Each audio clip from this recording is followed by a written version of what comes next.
साहब का बहुत ही प्यारा बयान को जरूर सुनिए, शेयर करें। बहुत सारे लोग, मर्द हजरात भी, औरतें भी, लड़के भी और लड़कियां भी, दूर दराज से वो किसी न किसी तरह से कांटेक्ट करने की कोशिश करते हैं कि हमारी रूह बहुत प्यासी है, हमारी रूह बहुत प्यासी है। और हम अपनी रूह की सैराबी ढूंढते ढूंढते उम्र बिता चुके हैं, लेकिन हमने आपके बयान सुने या फिर इस्लाम की ये सारी चीजें देखी हैं तो रूह को सुकून सा नजर आता है, सुकून सा नजर आता है। उन लोगों को जो आत्मा की शांति कहीं नहीं मिलती, मेरा चैलेंज है वो रब्बे जुल जलाल के सजदे में उन्हें सारा सुकून मिल जाएगा। इसलिए कि बनाया हुआ पालनहार हकीकी का ये जिस्म है, अल्लाह का बनाया हुआ ये जिस्म है। और उसी ने कुरान में ये फरमाया, अला बिज़िक्रिल्लाहि तत्मइन्नुल कुलूब, आगाह हो जाओ, अल्लाह के जिक्र में ही तुम्हारे दिलों का सुकून है, अल्लाह के जिक्र में तुम्हारे दिलों का इत्मीनान है। और ये इत्मीनान करने के लिए तो रमजान है। आप देखना, यहां से उसी आदमी का भागने का मन करता है मस्जिद से जिसका दिल काला हो चुका होता है, जिसका दिल पत्थर से सख्त हो गया हो। वो गिन रहा होता है, घड़ी की सुइयां देख रहा होता है कि कब उठूं यहां से भागूं। लेकिन जिसका दिल अल्लाह से लग गया है वो तो जोहर के बाद असर का इंतजार कर रहा होता है, क्योंकि हदीस पाक में हुजूर सल्लल्लाहु अलैहि वसल्लम ने ये फरमाया है कि 7 लोग ऐसे हैं जिनको क़यामत के दिन भी अल्लाह अपने अर्श का साया अता फरमाएगा। वो 7 लोगों में से एक ऐसा आदमी है, रजुलुन तअल्लक़ क़ल्बुहु बिल मसाजिद, ऐसा आदमी जिसका दिल हमेशा मस्जिद में लटका हुआ रहता है। दिलों का सुकून रब्बे जुल जलाल के हुजूर है, और ये पूरी दुनिया को बताने की भी जरूरत है। आज नफ्सा नफ्सी का दौर है, मादियत परस्ती है। लोग आज चाहे वो जितने भी चमत्कार देख करके भागें, लेकिन मेरा एक यकीन है मेरे अजीजों, रूह का सुकून उन्हें कहीं नहीं मिलता। पैसे भी बर्बाद किए हुए बहुत सारे लोग हैं, दौलत को बेहिसाब खर्च करके अपना आराम ढूंढने वालों को भी मैं जानता हूं, लेकिन फिर भी उनको वो रूहानी सुकून नहीं मिलता। क्योंकि हमें यकीन है कि ये पूरी जो बॉडी है, ये पूरा जो जिस्म है, किसी और ने नहीं बनाया, अल्लाह रब्बुल इज्जत ने बनाया। और वही बेहतर जानता है, और उसी की तरफ से अगर कल्ब को सुकून मिला तो मिल सकता है, बाकी कोई ताकत तुम्हें सुकून नहीं दे सकती, कोई ताकत नहीं। कोरिया का एक शख्स बहुत मालदार, बल्कि मैं आपको बताऊं, मुल्क का ऐसा मालदार जो मुल्क की हुकूमतें बदल देता है। मैं पूरे नाम के साथ तफसील में नहीं जा रहा हूं, लेकिन वो एक बहुत बड़ी मोबाइल कंपनी का मालिक, पूरी दुनिया को मोबाइल पहुंचाया, सारी चीज़ें किया, लेकिन उसका आखिरी वक्त आप अगर मुताला करोगे तो बेचारा ऐसा बिस्तर पर आ गया कि एक रोटी उसके हलक में नहीं जा पाती थी। उसका बेटा उसकी जगह लिया, लेकिन डॉक्टर्स की जो फीस बताई जाती है ना, जो खर्चा होता है, वो एक डॉक्टर को पर डे वो लोग 1 करोड़ रुपए खर्च करने को तैयार थे कि कोई इसको बिस्तर से उठाए बिठाए, माल की कोई कमी नहीं, समंदर जैसा उनके पास पैसा, उनका हिसाब ना हो, बेहिसाब। लेकिन एक शख्स को बिस्तर से उठाने के लिए वो सारी दौलत खर्चा करने को तैयार है, लेकिन कोई डॉक्टर 4 साल तक उस बंदे को उठा नहीं सका। वो कोमा की हालत में रहा, जिस हालत में रहा, 4 साल के बाद करोड़ों की फीस लेकर डॉक्टरों ने हाथ उठा दिया और कहा यह हमारे बस का काम नहीं है, खत्म हो चुका है। यहां याद रखो ऐ नौजवानों, दुनिया में कोई ताकत न तुम्हें खड़ा कर सकती है, न बिठा सकती है। कुरान में रब ताला फरमाता है, व इन यमसस्कल्लाहु बिदुर्रिन फला काशिफ लहू इल्ला हू व इन यमसस्क बिखैरिन फला राद्द लिफज़लिही युसीबु बिही मन यशाउ मिन इबादी। यह आयत अक्सर हम जेल में भी पढ़ा करते थे। अल्लाह ताला कुरान में फरमाता है, अगर अल्लाह रब्बुल इज्जत किसी को कोई मुसीबत दे दे, पूरी दुनिया मिलकर के वो मुसीबत हटा नहीं सकती, और अल्लाह किसी को नवाज दे तो पूरी दुनिया मिलकर के भी उस नवाजिश को रोक नहीं सकती। नहीं रोक सकती। और ये सारा इत्मीनान कल्ब उसी बारगाह में मौजूद है, उसी रब्बुल आलमीन की बारगाह में मौजूद है।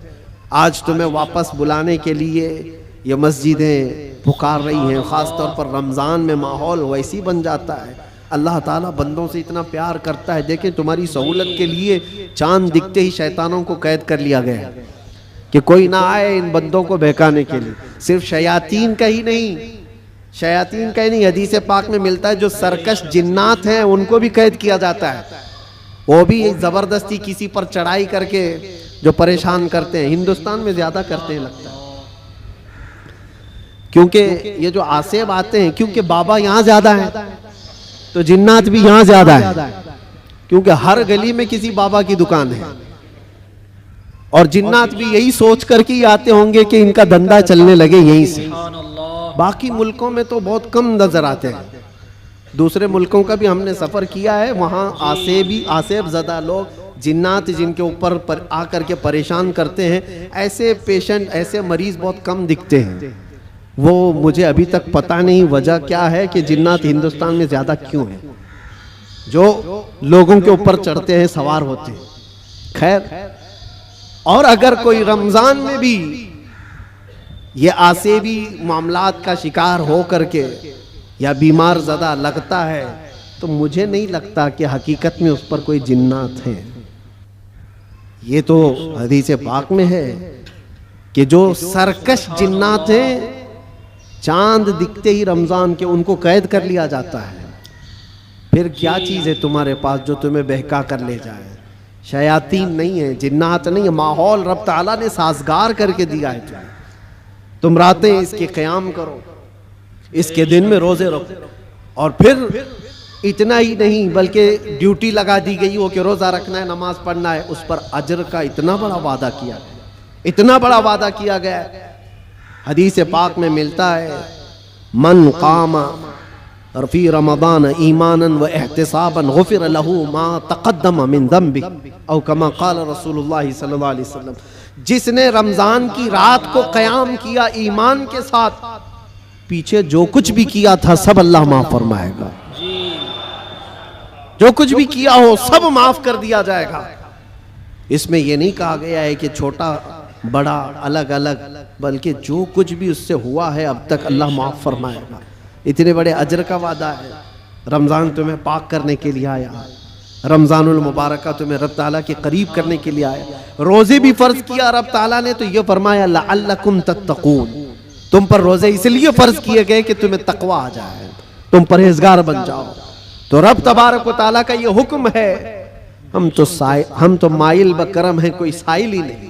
रोज इसकी रातों पर रब ताला निदा फरमाता है, कोई मुझसे बख्शिश तलब करे मैं उसे माफ करूं जी। लेकिन लोग कहां पर हैं? बहुत सारे हालात ऐसे बिगड़े हुए हैं कि तुम्हारी रातें बख्शिश तलब करने की थी, तुम कैरम बोर्ड पे बैठे हुए हो, रात भर बकरे लड़ा रहे हो, मुर्गे लड़ा रहे हो, चेस खेल रहे हो, क्रिकेट के फुटबॉल के ग्राउंड सजाए जाते हैं। ये रमजान इसके लिए आता है। अफसोस है, मैं तो कहता हूँ उन लोगों पर तुफ है, लानत है। रमजान को भी इंटरटेनमेंट का जरिया बना दिया। लोग तो हमारे बुजुर्गों में पहले ये होता था, बुजुर्गों की का मतलब औलिया कामिलीन की बात नहीं कर रहा हूँ, घर के बड़ों का भी हाल था। अब तक बहुत सारे घरों में रमजान के आते ही टीवी पर पूरा पर्दा डाल देते थे, चादर उड़ा देते थे। बहुत सारी चीजें, रमजान आ गया है घर की सफाई हो जाती थी, रमजान आ गया है कोई ऐसी चीजें ना रखी जाए घर के अंदर, बहुत सारे एहतमाम होता था।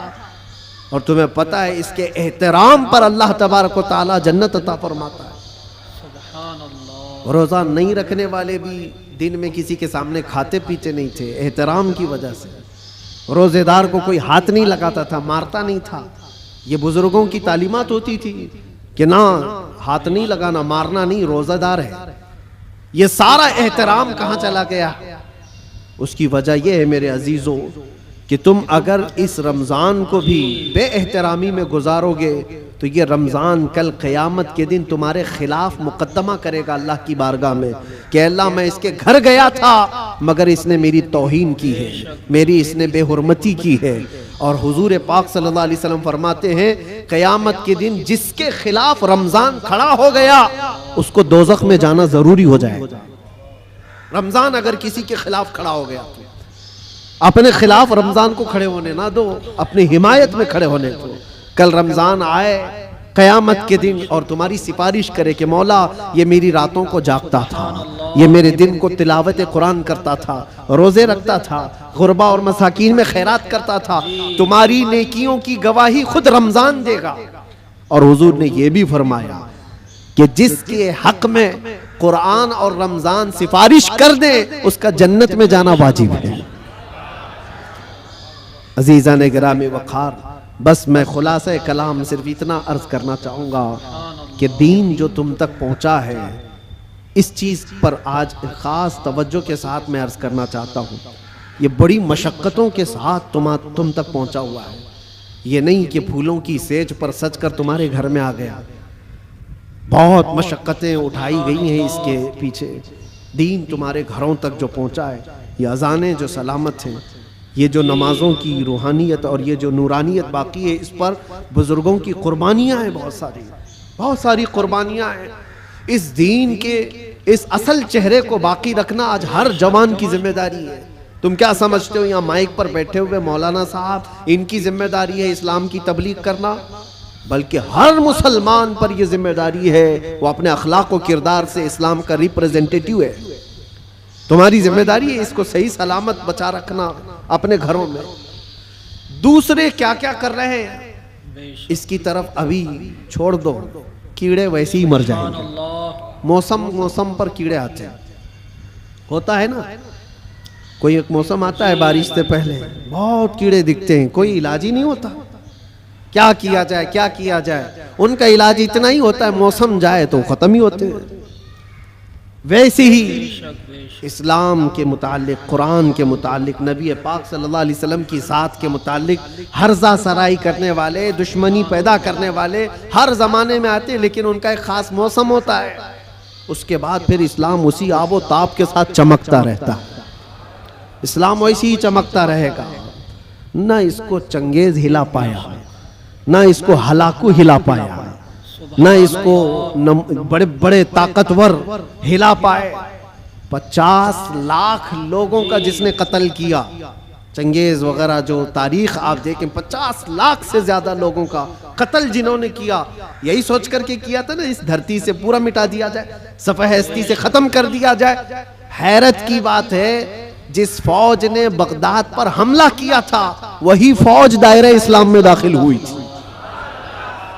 जिसको इकबाल ने कहा था हरम को मिल गए पासबां सनम खाने से, हरम को मिल गए पासबां सनम खाने से। रब तबारक व तआला उन्हीं के दरमियान ईमान की हिदायत अता फरमा दी। ये होता रहेगा, ये इस्लाम का लहलहाता हुआ पौधा सलामत रहेगा। और लोग जिस तरह के आज हालात, जो इन्वायरमेंट क्रिएट किया गया है, इससे तुम्हारा इम्तिहान है। तुम घबरा करके अब तुम क्या चाहते हो? एक सवाल मैं करता हूँ, इस्लाम में हो तो इस बात पर तुम्हें कभी गिल्टी फील होता है? कभी शर्म महसूस होती है? कभी शर्म महसूस होती है कि मैं मुसलमान हूँ? नहीं शर्म आती है तो फिर टोपी क्यों छुपाते हो? अगर शर्म नहीं आती है तो फिर दाढ़ी क्यों निकाल फेंकते हो? क्यों? अगर तुम्हें इस्लाम पर कायम रहने में फख्र महसूस होता है तो खुल करके इस्लाम पर अमल करो, खुल करके। इस्लाम किसी जराइम पेशा लोगों का अड्डा नहीं है, पूरी दुनिया को अच्छे अखलाक सिखाने वाला एक मुकम्मल दीन है। पूरी दुनिया को अखलाक सिखाने वाला यह दीन है। तो मुझे शक क्यों है इस बात पर? बहुत सारे लोग अभी आए काएं करते हुए न्यूट्रल बनते हैं। मैं देख रहा हूं जब कभी कोई सवाल आ जाए तो कुछ दानिश्वर बन करके बैठते हैं और फिर एक न्यूट्रल बातें, एक सेक्युलर बातें करते हुए वो ये महसूस कराने की कोशिश करते हैं कि हम ये नहीं समझते, इस्लाम में ये चीज़ नहीं है, वो चीज़ नहीं है, ये बुजुर्ग इस्लाम में नहीं, वो बुजुर्ग इस्लाम में नहीं।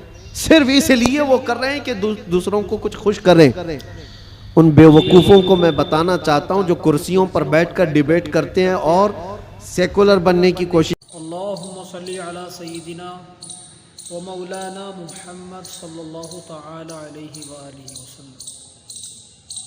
नात पाक के चंद अशआर समाअत फरमाएं। तुम सिर्फ बशर हो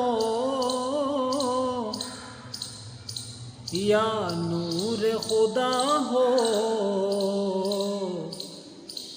तुम आखिर क्या हो, तुम सिर्फ बशर हो या नूर खुदा हो, तुम आखिर क्या हो। कुरआन भी तुम्हारा खुद मदह सरा हो, तुम आखिर क्या हो। वह शम्स है चेहरा, वल्लैल है जुल्फे, वन्नज्मु है दंदा, माज़ाग में आंखें। कुरआन के सिपारों में जलवा नुमा हो, तुम आखिर क्या हो। तुम सिर्फ बशर हो या नूर खुदा हो, तुम आखिर क्या हो। बयान ना शरीफ अच्छा लगा हो तो शेयर करें, लाइक करें, चैनल को सब्सक्राइब करें और चैनल को फॉलो करें। हमारे साथ जुड़े रहने के लिए वीडियो को आखिर तक देखा करें।